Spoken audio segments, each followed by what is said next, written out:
Welcome to the Reverse Mullet Healthcare Podcast from BP2. Today we are talking with our guest, Carter Williams, about food as part of the value-based care solution set, along with while food is medicine is critical, it would be even better if we used the term food is health. But first, who are we and why are we here? And why did we name our show the Reverse Mullet Healthcare Podcast? Well, we want to be relevant, informative, and creative, but we also want to be entertaining and have fun. So it's like a party in the front and business in the back, like a mullet, only reversed. Exactly. We are your hosts. I'm Ellen Brown. We have Justin Politi, and joining us remotely today is Dave Pavlik. So we are passionate, innovative, and collaborative, and are committed to solving our industry's most important issues together with our clients. We have a combined 90 years experience. Which makes us sound so super old.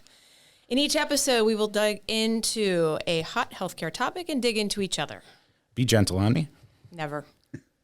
So I have to confess, I feel like so Justin said that this is like a Super Bowl episode for me.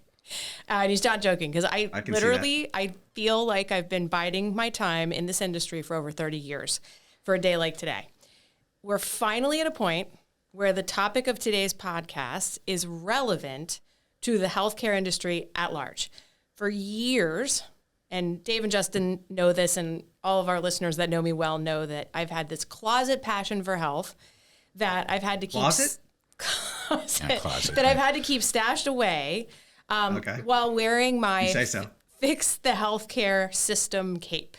But today, we're going to talk about the importance of food in the healthcare delivery system.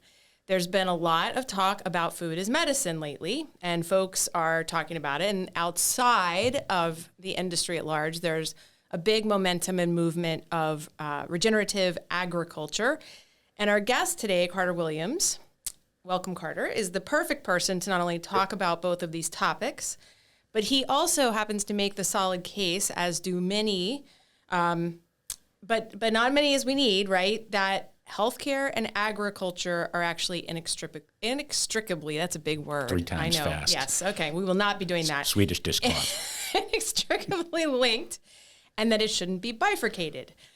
And finally, I want to give him props for pushing the term food is health, further supporting our needed transition within the industry from sick care to healthcare. So I am going to introduce Carter, and then we'll get started. But he has a very impressive background.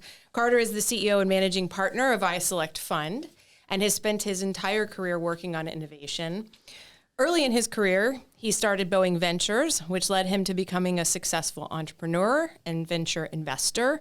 Throughout his career, he has directly managed investments of over $600 million in early stage ventures and corporate research, resulting, wow. Yeah, I know, right? It's super impressive when I read this. Resulting in several $1 billion of new product revenues.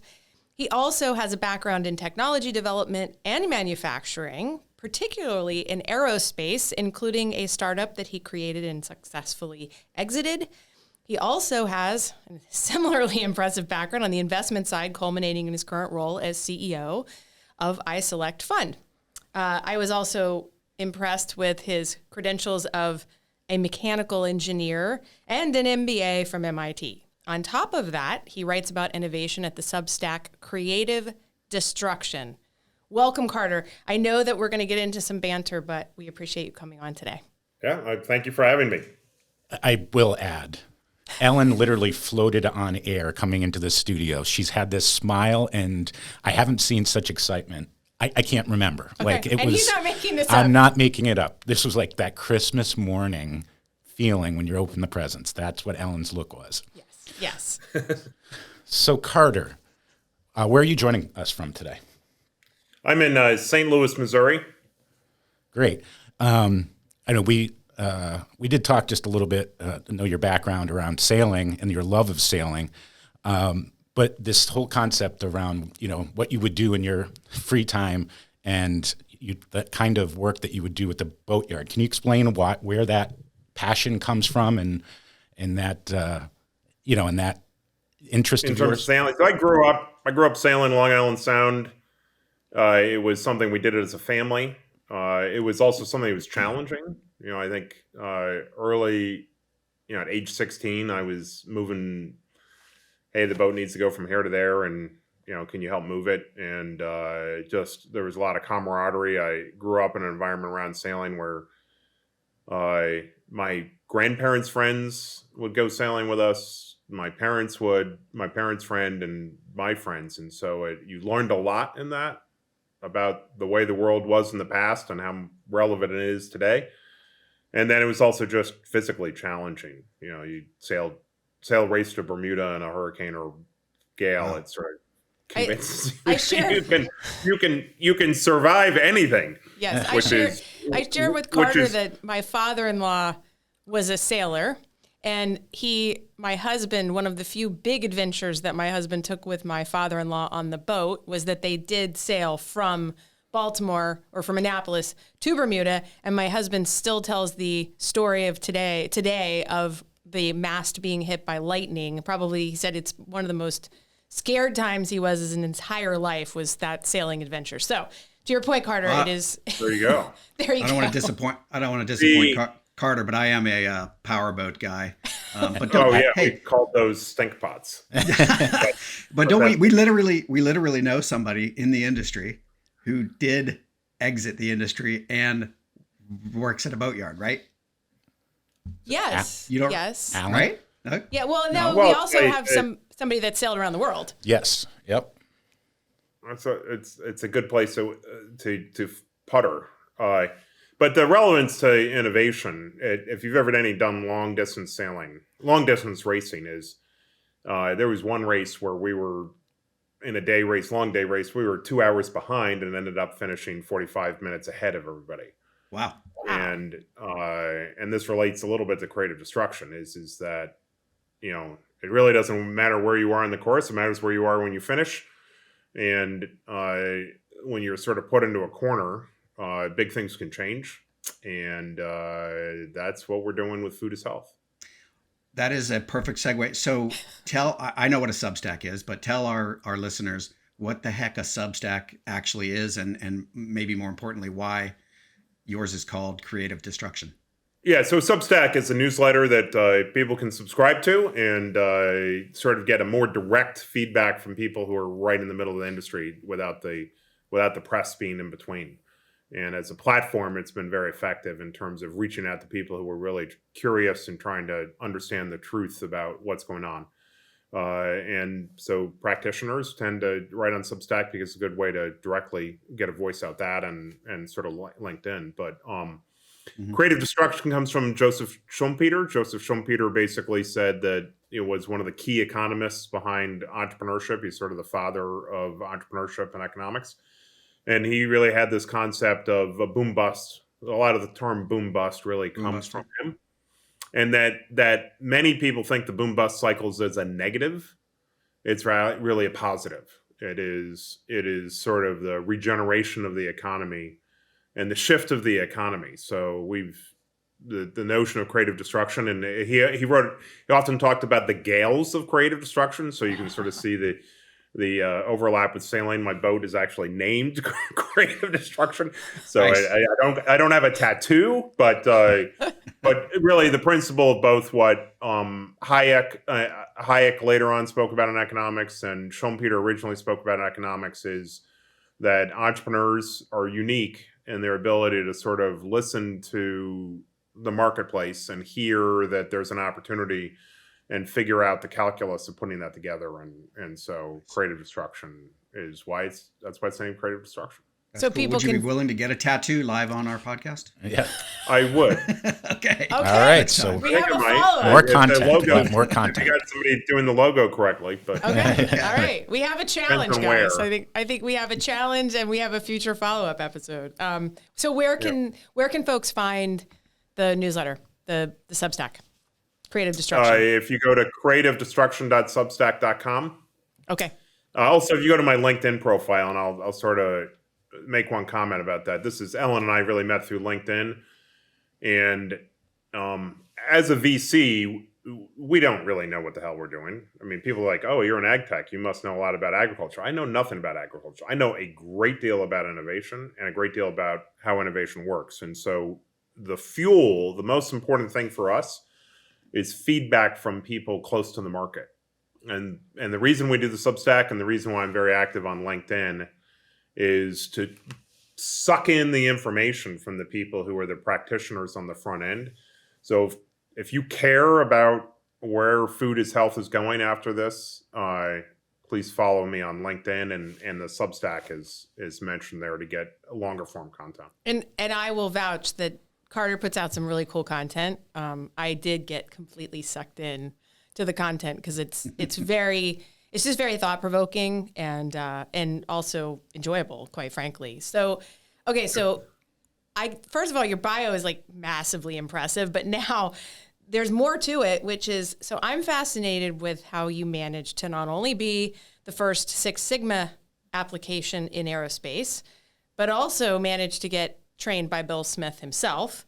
And that you also managed to figure out how to save $1 billion on the FA-18 Super Hornet aircraft program when you were only 25.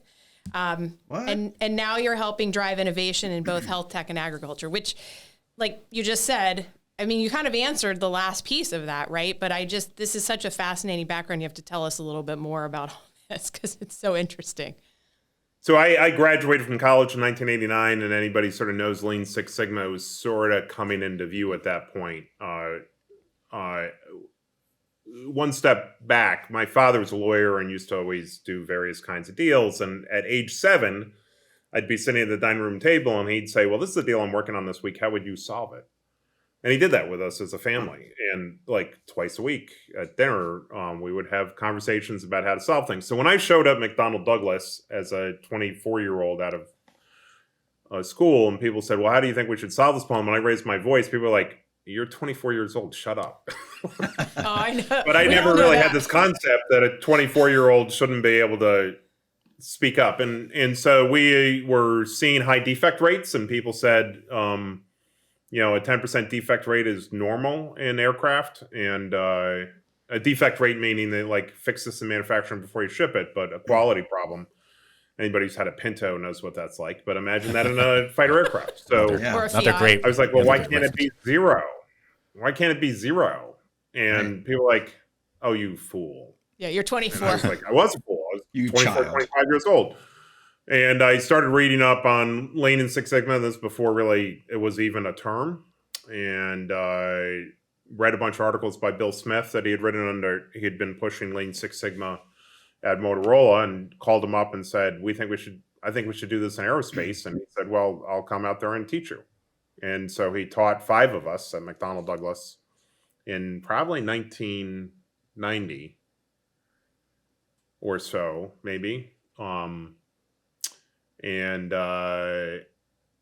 That was very fascinating to have him teach it, but he really gave you an inside edge. And then we sort of rolled it out and expanded it. And then those principles of design for manufacturing, Lean, Six Sigma really helped us say, look, you can actually design a better product. And so we designed in manufacturing more unitized structure, and we came up with new technology, we came up with new forging techniques and a bunch of things all around the idea that we could put together the aircraft without tools, which saved about $600 million. And then we found another $400 million to save in some of the manufacturing plan there. And so the Super Hornet would probably not be around today. It was a collective group of people. It was about 10 of us that really sort of triggered this conversation. But I was sort of a little bit precocious and put together the whole thing in a way to get it backed. And so today, when people say you can't change healthcare, my attitude is I don't know why not. Wow. Like, if I'm 50.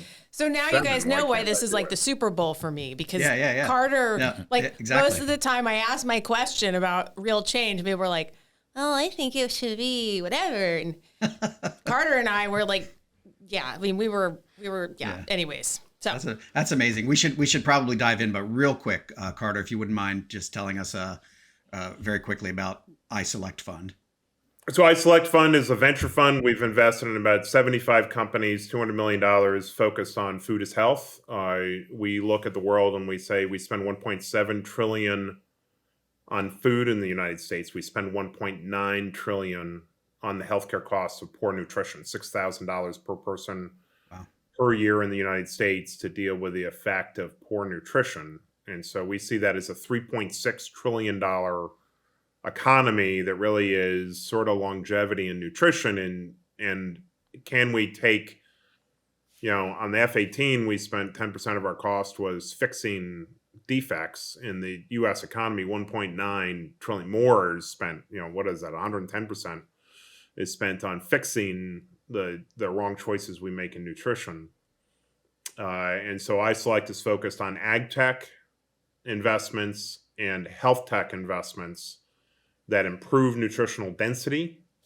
And that's all deep tech. It's and then on the health side, really resolving and providing the longitudinal data sets to help clinical environments understand the right way to make people healthy, not deliver healthcare, but make people healthy. So now we get to dive into our topic of food, and now it has to be part of the value-based care and healthcare conversation, which just like I'm jumping out of my skin to be able to do this legitimately, and not just pontificating, but with an expert who's in the middle of all of this, making it happen. So and it's funny because on our recent change episode we did a couple months ago, one of my picks for how to affect real change was food. It was in fact food. That is what I selected.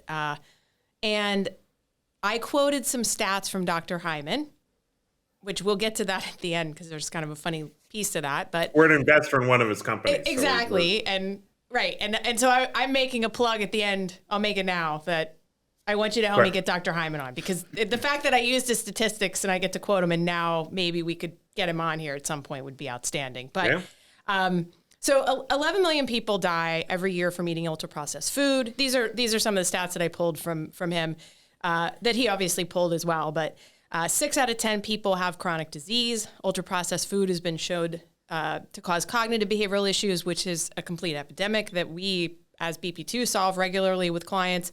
For every 10% of your calories that are from unprocessed food, your risk of death goes up by 14%. So after Carter and I found ourselves in what I will call a very captivating text exchange last week that jumped in a span of 20 minutes, which I found impressive.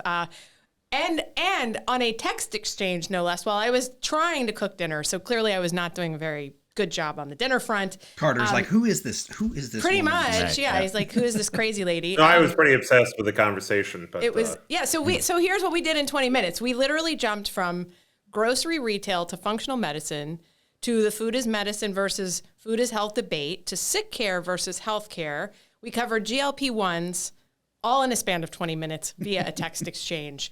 That sounds about right with Ellen. Yeah. And, I don't know. Fast cycle time on innovation. It's this kind of thinking that solves big problems. Yeah. So how did you end up? We haven't talked about in all of this before or during this podcast is how did you end up so passionate and knowledgeable about this topic? I do live in St. Louis, and that was a byproduct of working at McDonnell Douglas and Boeing. It is so happens that St. Louis is the world's best place for agricultural research. In many ways also the foundation of the Danforth Center and really the genome. And then also part of the human genome was done at WashU. And so St. Louis is extraordinarily good at healthcare, health innovation and ag innovation. And so when we created this fund, a lot of the talent around us was in that area. Bill Danforth, who's Senator Jack Danforth's brother, was an incredible philanthropist. And I had some opportunity early on in my career at Boeing to work with Bill on some of the local community effort in terms of really building and making the area more robust in research and really understood what his philosophy on philanthropy was. It's a well-off family, 4th generation well-off family, and they really dedicated a lot of effort to that. And so when we started the fund, one, we were looking at the opportunity and talent, and two, there was sort of Bill whispering, in a sense, the mentorship he had given me, whispering in my ear a little bit to sort of say, you can make a big change here. Bill's made big changes in the past, and so other humans can do that. That's like right there, right? That's at the core.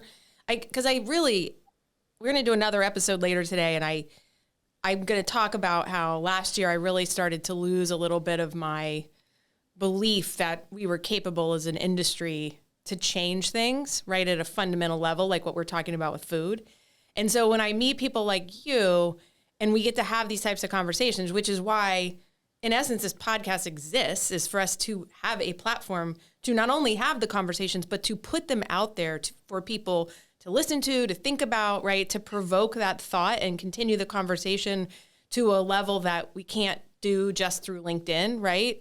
So it's just, I don't know, it's just super, and I just think it's outstanding that you used that mentorship, like you saw what that mentorship could do you weren't just chasing the dollars, I guess. I mean, clearly we all have to chase the dollars, but that means a lot to me to see, is that it also meant something fundamentally that you could follow in someone's footsteps that had done that. So, Dave, I know that you were going to jump in here, so I'm cutting you off. No, Carter, you have no idea. There are so many stories we could tell about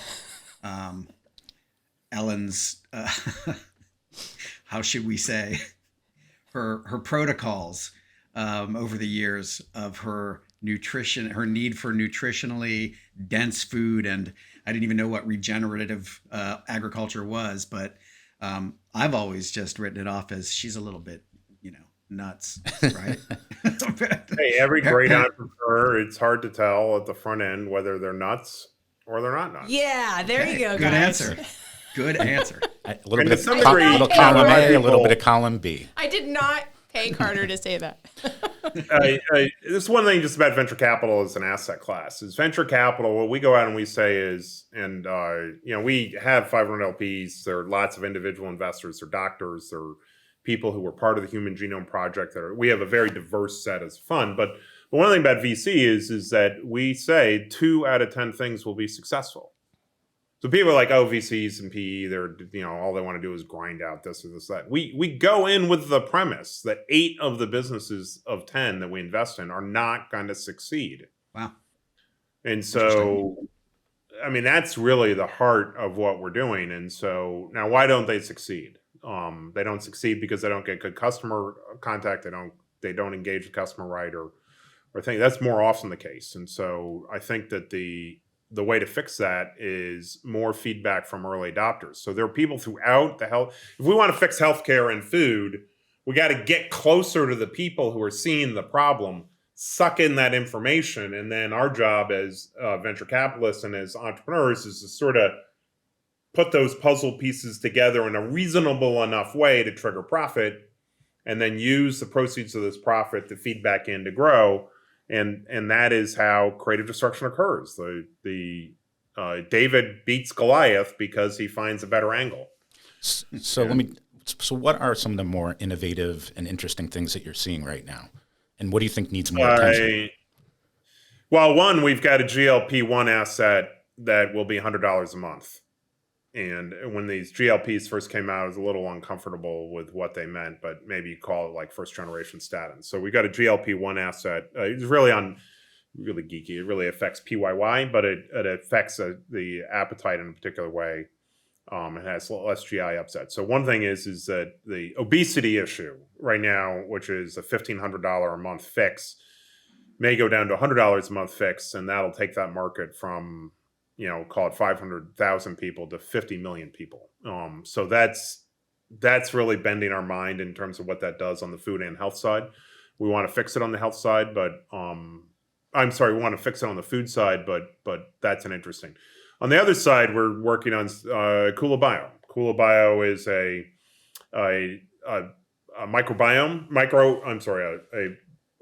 microbe, and what it does in the soil is it sucks nitrogen out of the air, nitrogen fixation, and then releases it back into a crop. So what the hell is that all about? Well, right now we put a lot of synthetic fertilizer on crops, which has some negative effect on soil health, but helps boost yield. Once you use something like Kula, it will suck nitrogen out of the air, which you get from lightning.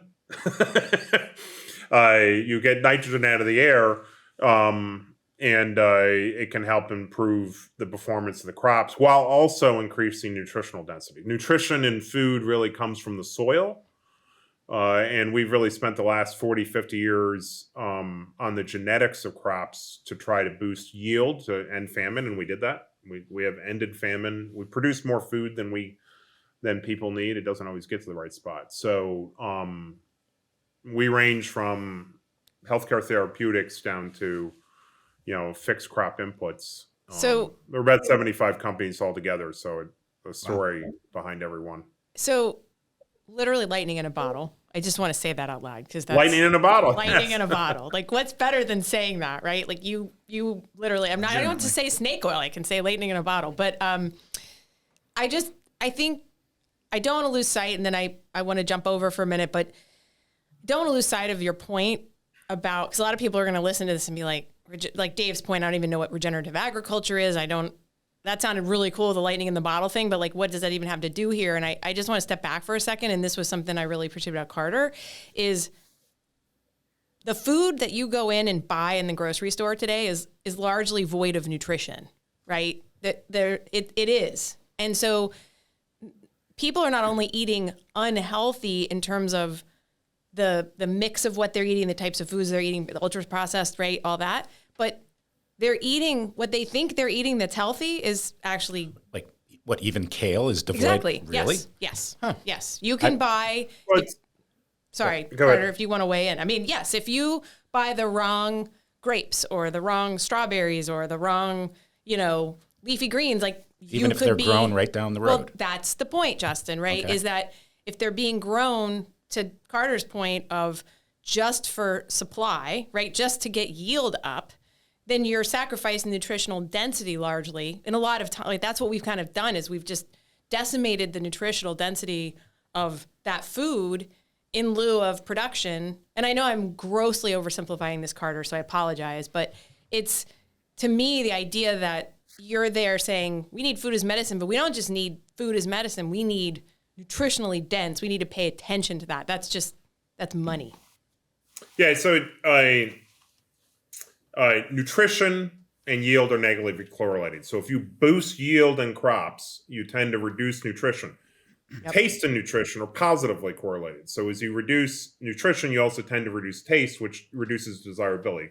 Fresh tomatoes cooked with heritage genetics taste awesome 2 days after. They taste like crap and fall apart 6 weeks later. So we bred them to make them last in the supply chain. And so they last in the supply chain, but then they're not as desirable and tasty as they used to be. Taste and nutrition, evolution figured this out. It basically said, let's make sure the things that are good for you taste good.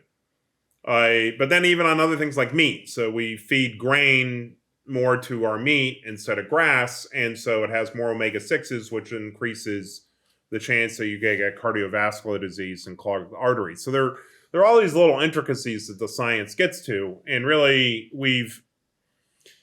over 50 years, we sort of spent a lot of time trying to boost production to try to address famine, because post-World War II, 26 million people died of famine. And we thought that was a bad thing. And we didn't really want fascists using famine as a way to control people. So we started to do the right thing in that direction, but we took a dent in the food system. And so now we're fixing that.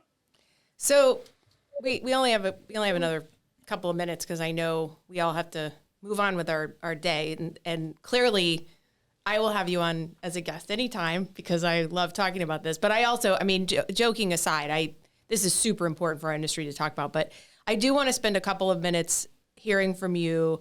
So we talk about food as medicine versus food as health. And then we talk about food as health and food as medicine becoming part of value-based care. So that to me is where that convergence is key. And yeah. I think, so if you can kind of talk about your ideas around that for a couple minutes, that would be fabulous. Yeah, we get a little tight here on the back end. Yes, but, exactly. So there is a movement around food as medicine that I have a lot of respect for. And the food as medicine idea is a little bit of Medicare, Medicaid kind of attitude, which is, look, people not eating the right stuff. If doctors can prescribe quality food and get it subsidized or underwritten by healthcare, we can reduce diabetes.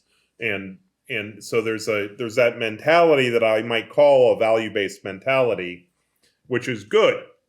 It's a challenge because then now we're into CMS and we're into lobbying, and then all of a sudden Coke is going to somehow show up in the midst of this mix and say, well, our variant of this thing is healthy, and I don't know which way that will go. It starts taking the market signal away from innovation and puts it into decisions made in a very centralized way. Where food is health is the notion that you walk into a grocery store. The function of the grocery store is to deliver nutrition, not food. And that in through a combination of innovations, you can walk into the grocery store and you can say, look, I'm obese. Help me solve this problem. And then through that framework, the fact that you go to the grocery store twice a week, through that framework, you can get some combination of, it might be GLP-1s, it may be nutritional assistance, it may be guidance on how to wander through the store. It could be marketing and CPG positioning better in the store of, oh yeah, this is not the sweets aisle, this is the keto aisle. Or so right. Exactly how that's going to happen is something that we're still working out. But the idea is that the function of walking into a Kroger is to get nutrition. And that there's some health care components to that. There is a subtle influence of behavior change. There is components of behavior change. But the other thing that this is based on is if you go back to 1970, our brains were programmed around how to get nutrition, and we got that at the store. Then we made several changes. We said fat was bad, and we made a few other changes. And so that led us down the sugar path, which was more addictive. And then our behavior was modified by the CPGs and the retail establishments and by our own bad science.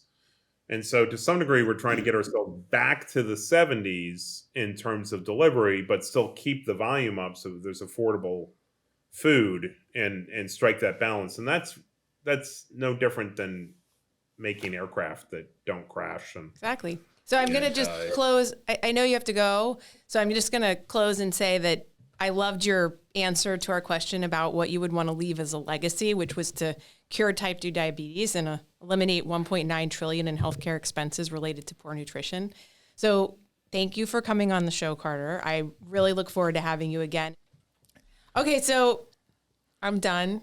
I know that I asked too many questions. Twinkle in her eyes. Where did you find that guy? I know. Right? What a great guest. I know Carter had to leave. He had a hard stop, but we have so many things to talk about after that, or at least I do. So we decided we're going to spend a little more time together debriefing about that conversation. Because yes, I am floating that we got to do that. To me, it was really interesting. Like, David brought up, I always thought it was a little bit in the wacko category, right? So, just being honest. Just being honest, right? Like, how much can this really achieve? But Never seen you be honest before, right? Yes. No, listen. But hey, Ellen would eat all the time. We'd get in the car from the airport. Yep. She's eating. We show up at a meeting. We're talking. We're around a big conference room table with our clients. She brings out her Tupperware thing and starts eating. She's eating all day because she had to eat whatever it was that you kind of have to eat it all day long in order for it to sustain you. So It just seemed a little bit. Well, we should get into a whole episode around Ellen's, like the behavioral aspect around the eating versus the food is nutrition. Because there's a whole component to that. Could you call this an eating disorder? No. Now we're learning that it's not. Yeah. We're being educated. I'm being schooled. Yes. Carter schooled us. He did school you, and he validated my my passion. I'm pumped. He did, and he did say there's a chance that you are crazy. Well, there's no. I know. That's certifiably crazy. Like, I will go on record. I wouldn't put myself in the entrepreneurial bucket necessarily, but definitely in the crazy bucket. I did. That was a big takeaway too, Dave. I mean, we've got a validation. That. He left the door open. Yep. So, okay, but let's be serious for a minute, which I know you're ready to just have fun after that, is because it was that was a really engaging, robust amount of information, even at an intellectual level. But I guess I do want to hear from you all.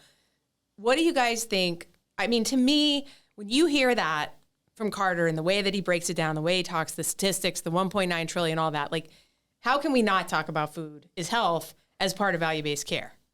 I mean, did it change your perspective at all, or? No, I think I guess from my perspective, the takeaway was it's not kind of one versus the other when he's talking about the GLP-1s and right. So it's very good point. It's that there's like a multi-pronged approach. What I took away from this, part of it.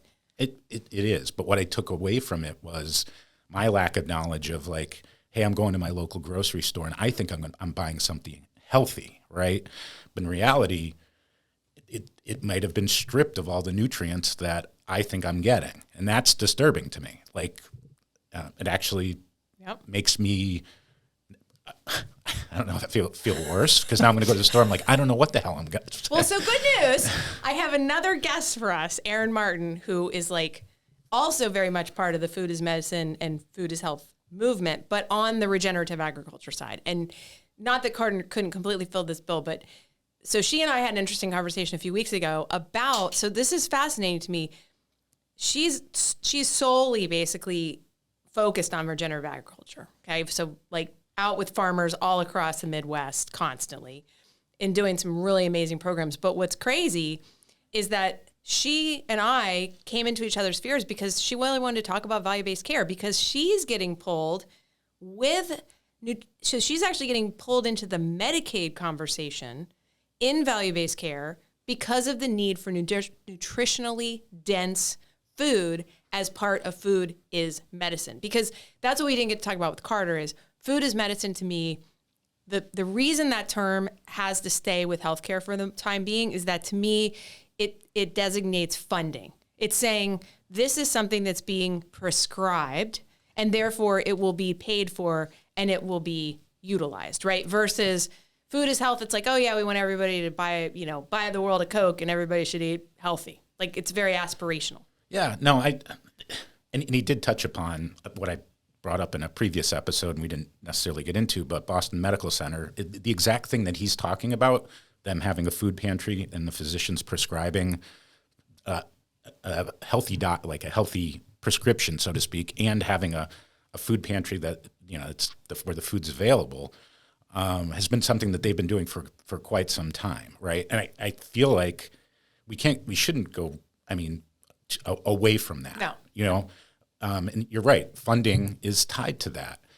The other interesting thing, though, and I didn't think about is, where are you going to draw the line? Like all of a sudden Coca-Cola decides like, hey, I've got a healthy product in here. And next thing you know, you've kind of watered down. But like, what are you really accomplishing through that? Yeah. You're not getting people healthier.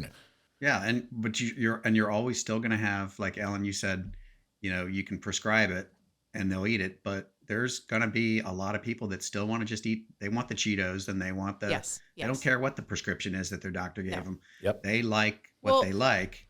And they might be addicted to it, to sugars and all that. Absolutely. So, that may be part of the puzzle, but there needs to be some more work on that. And that's the piece that actually we only had half an hour with Carter, and he has such an impressive background that like we could have spent the whole episode just talking about what he did before this topic. But the piece that he and I were talking about offline is the food deserts, right? Where people can't even get the food. Mm-hmm. And that's also, to me, that's interesting is it corresponds with the healthcare deserts, right? So rural America is very much devoid of healthcare. They're also very much devoid of proper food, nutritional food. But the biggest barrier in all of this, honestly, I would argue is education. People are overwhelmed with the idea of eating healthy. It's like, I don't even know how to start, right? I don't have time to prep food and I don't even know how to cook healthy. I don't even know what to do with a piece of kale. It's such this. I'd rather get this thing out of the box. Yeah, just give me a pill because GLP-1. Exactly, I know, and I firmly believe as a society that that's just going to ramp up unless there's side effects that we don't. There will absolutely be. There's no way there's not side effects. Kale and GLP-1s are not. You got to the same stay on thing. it for the rest of your life. Yeah, but Carter did share with me, because you guys know my opinion. I'm not a big drug fan. Sorry to all the pharmaceuticals that make the industry run, but I'm more of a let's just be healthy, right? Have a healthy lifestyle. But when he and I were talking, he did make an interesting case for the GLP-1s, which was, and we didn't have time talking about this, but it actually does change your taste preferences. And they have been able to show statistically that the GLP-1s reduce the consumption of ultra-processed food and all of that. So just by taking it, and we talked in that one episode when we kind of debated GLP-1s versus food, and here we are talking about it again, is this idea that where I was focused at that point was more behaviorally, it helps people get over the hump of not only being overwhelmed about what to eat, but like, I'm never going to lose this weight. There's just too much weight for me to lose. I'm overwhelmed with it. The idea of going to the gym and then the eating and that, like, I can't, right? So by taking it, I've seen people where it's given them that jump start.